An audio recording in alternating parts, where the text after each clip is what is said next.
I was standing in the walk-in freezer of my restaurant at 5:47 a.m., taking inventory and trying not to think about the phone call I'd received 3 hours earlier, when my phone buzzed again. I pulled it out with numb fingers, already knowing what I'd see. Another congratulations message, this one from Chef Thomas Keller himself. "Marcus, congratulations on the James Beard Award. Well deserved. Your restaurant is extraordinary. TK Thomas Keller." The Thomas Keller. Congratulating me.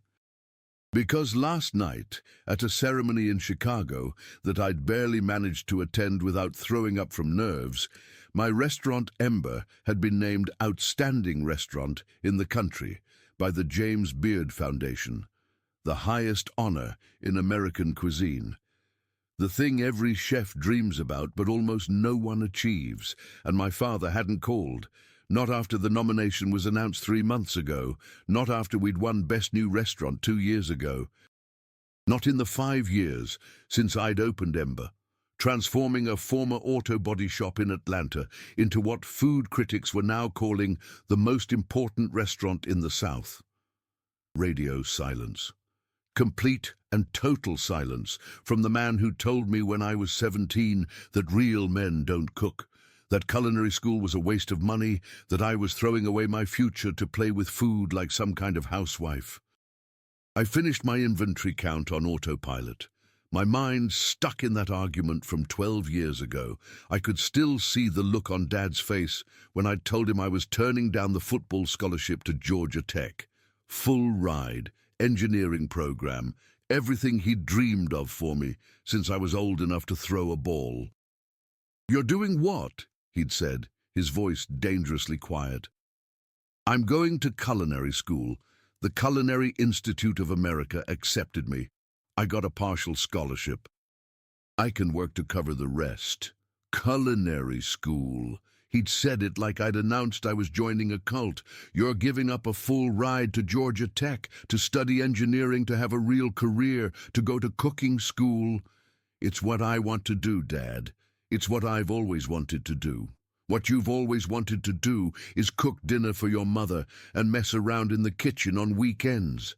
That's a hobby, Marcus. That's not a career. That's not what men do." "Me, plenty of men are chefs. Celebrity chefs on TV, sure. Guys who got lucky. But the reality is cooking is women's work. It's what mothers do for their families, what housewives do. It's not a career for a man, especially not for a man with your talent, your potential. You could be an engineer. You could make real money. You could have respect. Chefs have respect. Chef Keller, Chef Boulud, Chef Andres. Those are exceptions. And even they're glorified cooks. You think I'm going to tell my friends my son gave up Georgia Tech to flip burgers? You think I'm going to be proud when people ask what you do and I have to say you cook for a living? The argument had lasted 3 hours. It ended with me packing my bags and my father telling me that if I walked out that door to pursue cooking, I'd be doing it without his support, without his help, and without his blessing. You want to throw your life away? Fine. But don't come crying to me when you realize you made a mistake. Don't come back asking for money when your little cooking fantasy doesn't work out. You make this choice. You live with it alone. So I did. I went to the Culinary Institute with money I'd saved from working at a local restaurant since I was 14, plus loans I was still paying off. I graduated top of my class. I worked my way up through some of the best kitchens in New York, Gramercy Tavern, 11 Madison Park, Le Bernardin.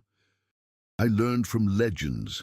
I developed my own style, my own vision, and through it all, my father never once called to ask how I was doing.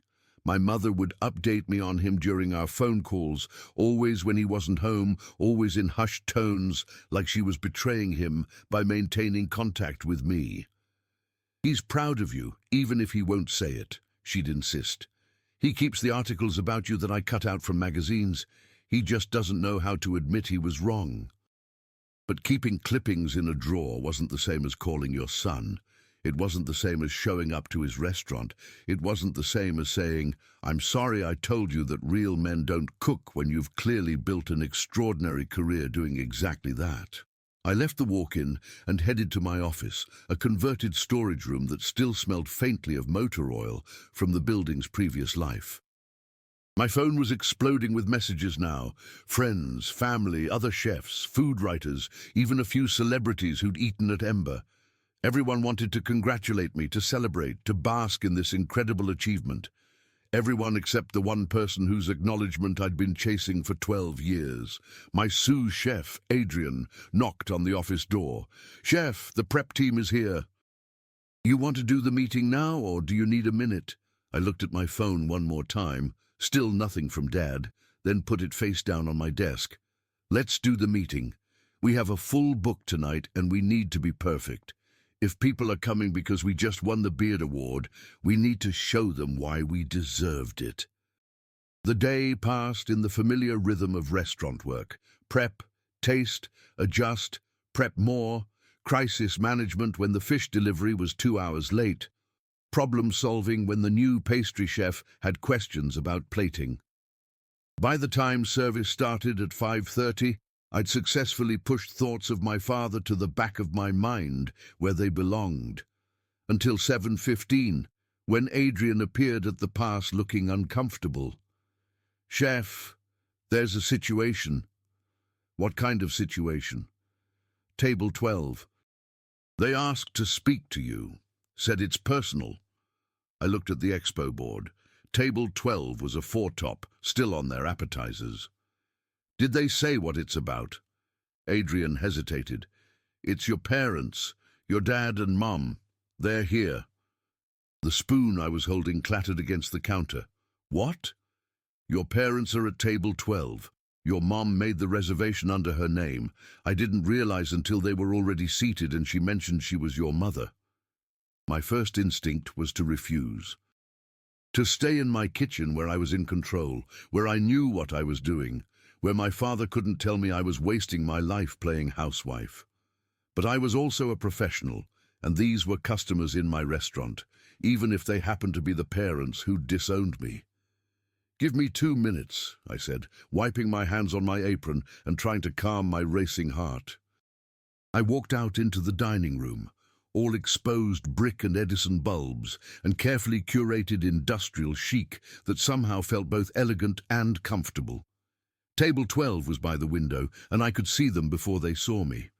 My mother, greyer than I remembered, wearing her church dress, and my father looking older and somehow smaller than the larger-than-life figure who haunted my memories. They were studying the menu with the kind of intense focus people use when they're nervous and need something to do with their hands. I approached the table, my chef's whites feeling like armor. "Mum! Dad!" My mother's head shot up, her eyes immediately filling with tears. "Marcus!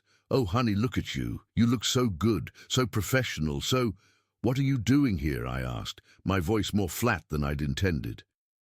"We came to eat at your restaurant," Dad said, not quite meeting my eyes. "Your mother saw on the news that you won some kind of award. She insisted we drive up from Macon to try the food." Some kind of award. Like the James Beard Award for Outstanding Restaurant was some kind of participation trophy. "It's the highest honor in American cuisine," I said carefully, "but I'm sure Mom explained that." "She mentioned it was important," Dad said, still studying the menu, like it held the secrets of the universe. An uncomfortable silence stretched between us. My mother looked like she wanted to hug me but didn't dare. My father looked like he'd rather be anywhere else, but had been dragged here against his will. "How's the food?" I asked finally, gesturing to their barely touched appetizers. She had the heirloom tomato salad. He had the charcuterie plate. "It's lovely," Mum said quickly. "Really beautiful. The presentation is like art." "And you, Dad? How's the charcuterie?" He poked at a piece of duck prosciutto with his fork. "It's fine, fancy. Not really what I'd normally eat, but it's fine, fine. My house-cured meats that took months to perfect, my hand-selected accompaniments, my carefully balanced flavors, Fine. I'm glad you're enjoying it, I said, my professional mask firmly in place. If you need anything, let your server know. I need to get back to the kitchen. We have a full book tonight. Marcus, wait. My mother reached out to touch my arm. Can you sit with us? Just for a minute. We drove 3 hours to see you. I have 68 other customers waiting for food, Mom. I can't just sit and chat. I'm working. But surely, as the owner, you can take a break. As the owner and head chef, I'm the one responsible for making sure every single plate that leaves my kitchen is perfect, especially tonight when half the people here came because we won the Beard Award and they want to see if we deserve it. So no, I can't take a break to sit and chat with the parents who haven't spoken to me in 12 years. The bitterness in my voice surprised even me. My mother flinched. My father's jaw tightened. We're trying, Marcus, Mom said quietly. We're here, aren't we? We're trying to be part of your life, to see what you've built.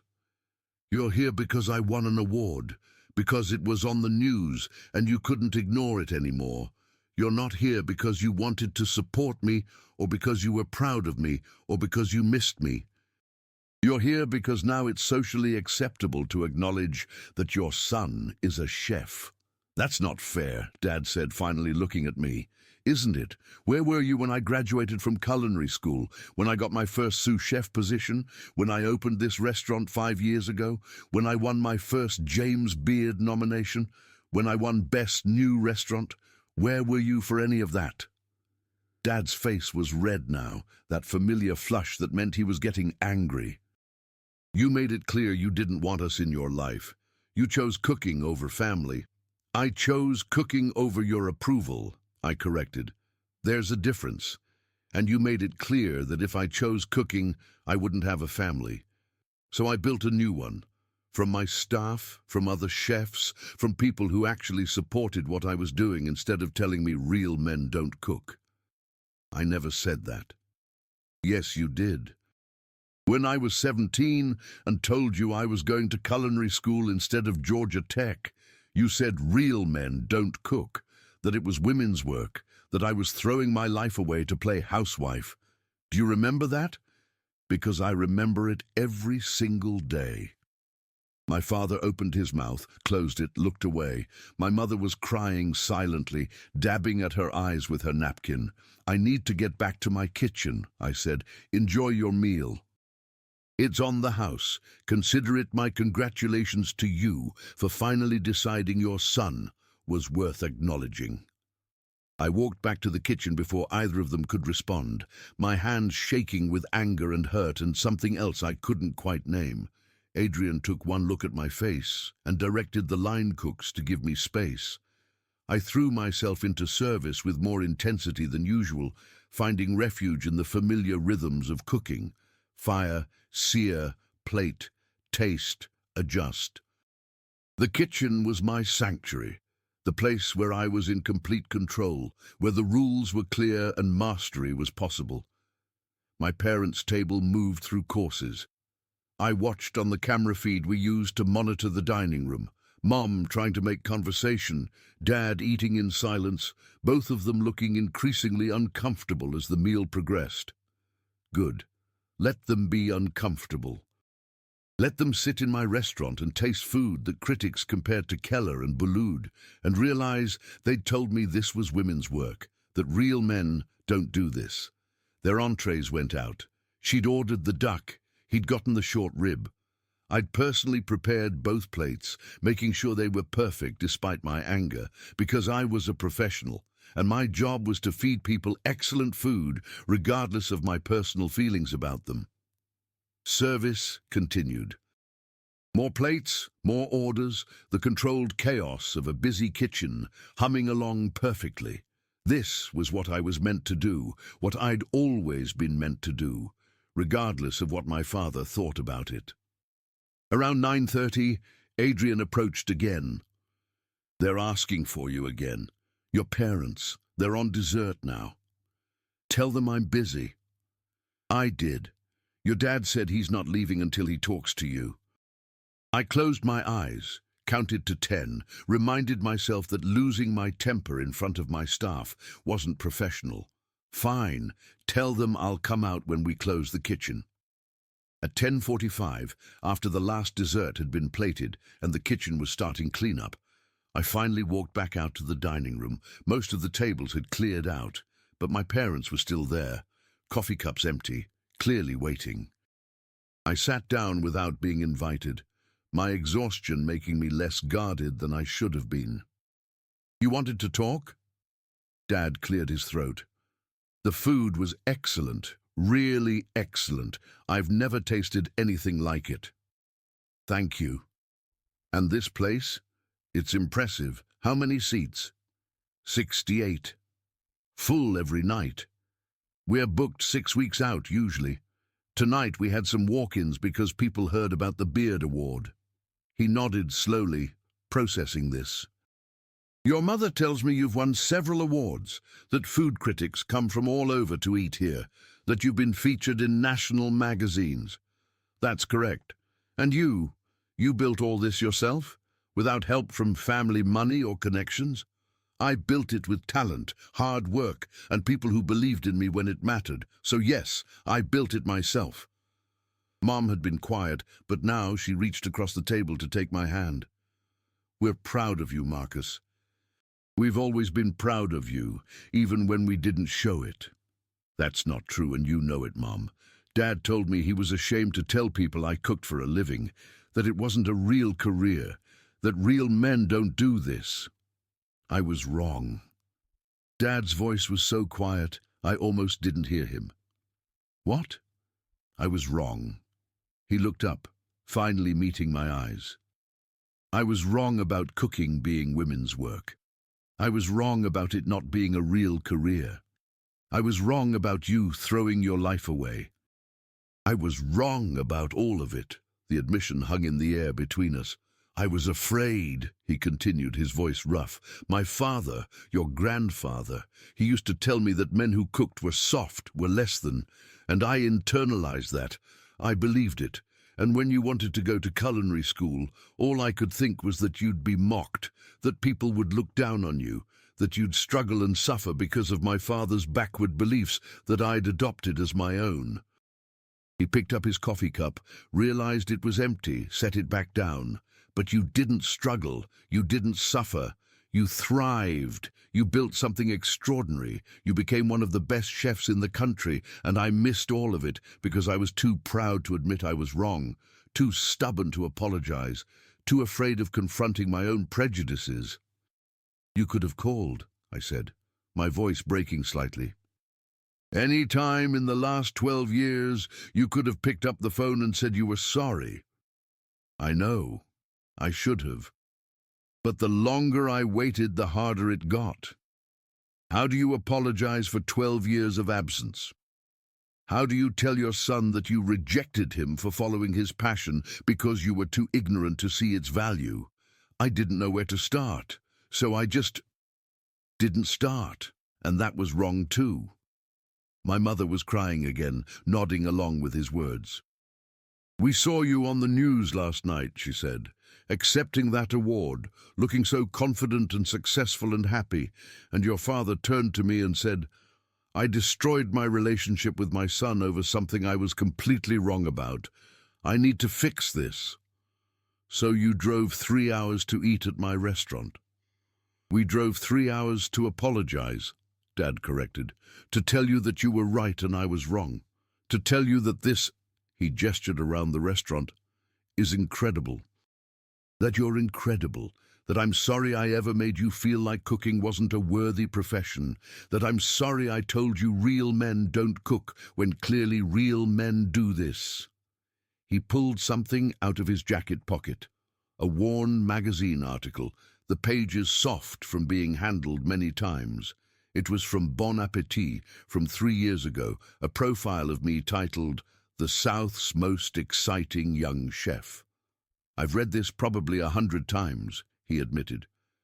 "Your mother cuts out every article about you.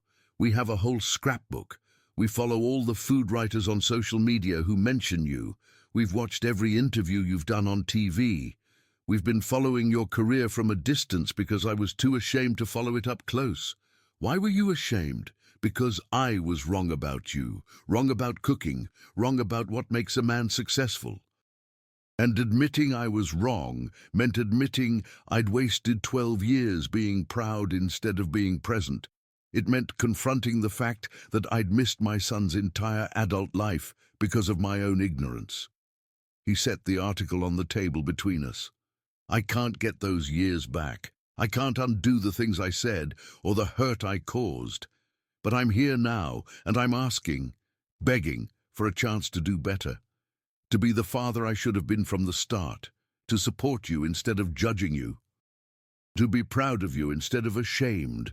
I picked up the article, looking at my younger self smiling from the page. I'd been so proud when this came out, so excited, and so sad that my father would never see it, never acknowledge it, except he had seen it.